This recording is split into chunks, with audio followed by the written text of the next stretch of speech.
Saya dari Perbankan Syariah D2 PSR. Di sini saya akan mempresentasikan teori produksi. Teori produksi adalah suatu kegiatan yang dikerjakan untuk menambah nilai guna suatu benda atau menciptakan benda baru dengan menggunakan sumber daya alam yang ada sehingga lebih bermanfaat dalam memenuhi kebutuhan.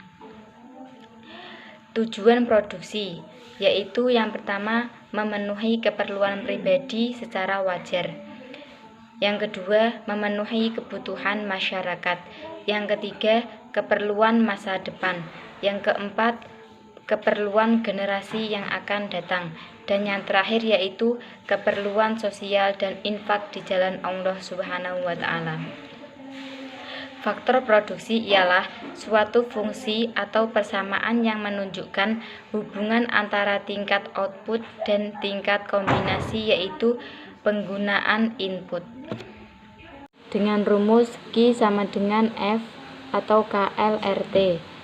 Q adalah tingkat produksi, K adalah modal, L tenaga kerja dan keahlian wirausahawan, R adalah kekayaan alam, dan T adalah teknologi. Maksud dari pernyataan di atas adalah tingkat produksi suatu barang tergantung kepada jumlah modal, jumlah tenaga, jumlah kekayaan alam, dan tingkat teknologi yang digunakan.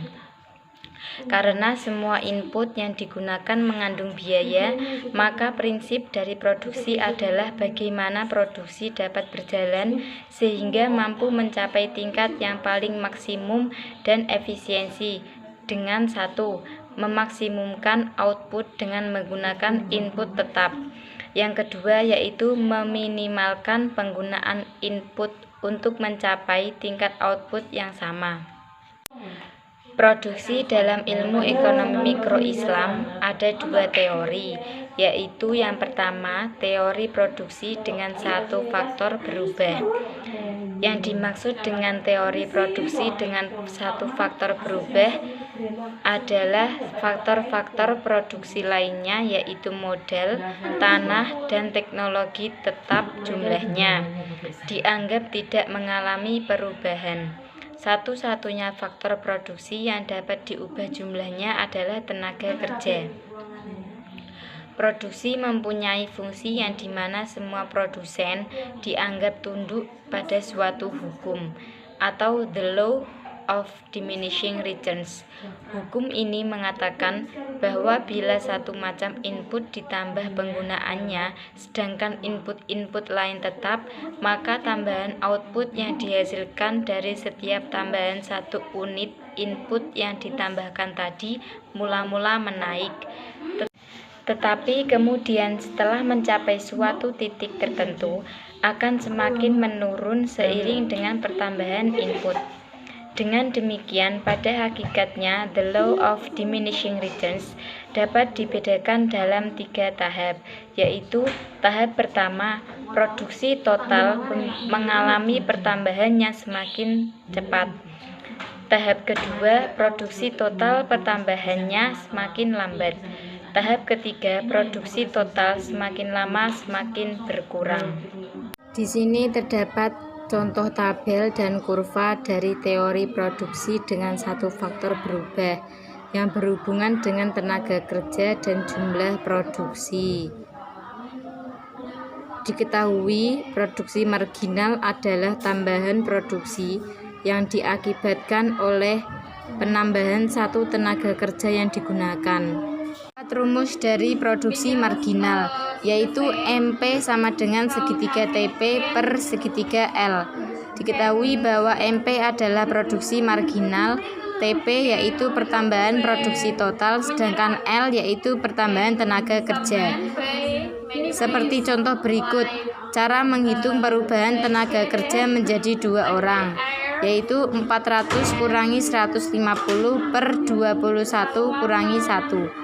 Sama dengan 250 per 1, hasilnya 250. Sedangkan produksi rata-rata yaitu produksi yang secara rata-rata dihasilkan oleh setiap pekerja. Rumus dari produksi rata-rata yaitu AP sama dengan TP per L.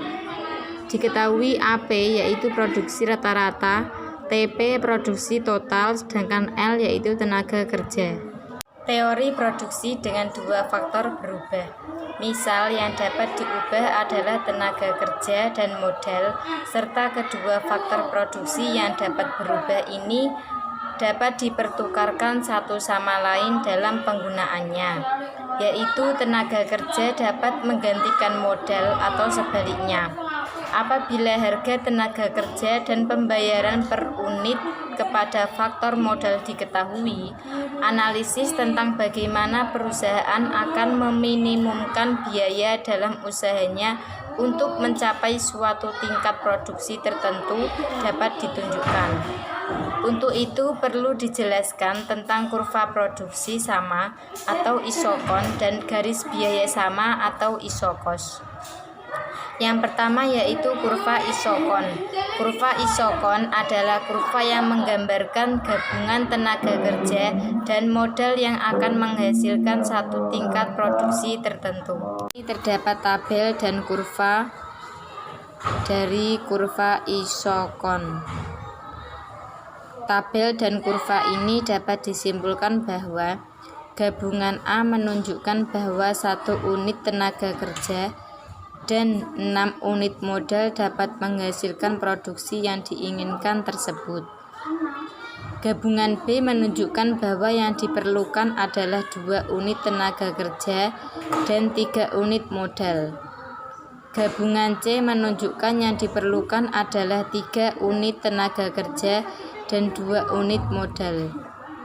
Sedangkan gabungan D menunjukkan bahwa yang diperlukan adalah 6 unit tenaga kerja dan 1 unit modal. Dan semuanya berlaku untuk pada kapasitas produksi sebanyak 1000 unit. Sedangkan kurva IQ1, IQ2, dan IQ3 yang terletak di atas kurva IQ adalah menggambarkan tingkat produksi yang berbeda-beda dan menunjukkan gabungan tenaga kerja dan modal yang tingkat produksi yang ditunjukkannya. Yang kedua yaitu garis biaya sama atau isokos. Isokos adalah kurva yang menggambarkan gabungan faktor-faktor produksi yang dapat diperoleh dengan menggunakan sejumlah biaya tertentu. Untuk dapat membuat garis biaya sama, data yang diperlukan adalah harga faktor-faktor produksi yang digunakan dan jumlah uang yang tersedia untuk membeli faktor-faktor produksi.